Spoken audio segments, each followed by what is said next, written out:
La campagne de vaccination contre la grippe H1N1 a débuté ce jeudi 12 novembre avec sur Nîmes l'ouverture de 2 centres, un à l'école nationale de police, 286 avenue Clément Adair et l'autre à l'école Les Platanettes, 431 rue des Anciens Combattants d'Afrique du Nord. La visite guidée d'un centre de vaccination a été proposée par le préfet du Gard, accompagné par le directeur départemental des affaires sanitaires et sociales.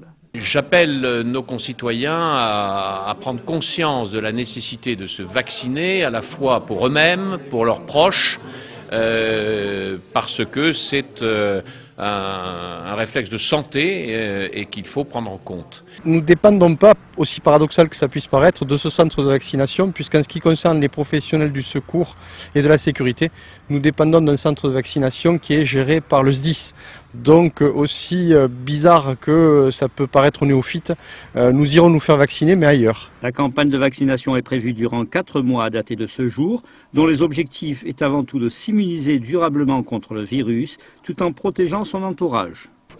On a commencé en douceur ce matin et à la fin de cet après-midi, je pense que nous aurons une quarantaine de personnes vaccinées.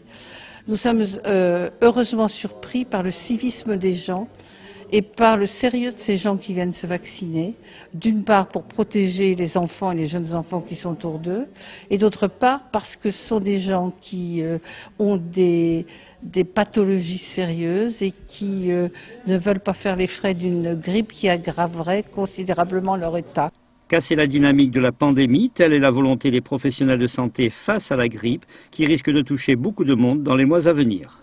Toute personne cependant présentant un risque recevra par courrier un ordre de priorité de vaccination lié à son cas. Aujourd'hui, je ne peux pas me faire vacciner, mais naturellement, le moment venu, je montrerai l'exemple, comme je crois tous les responsables publics.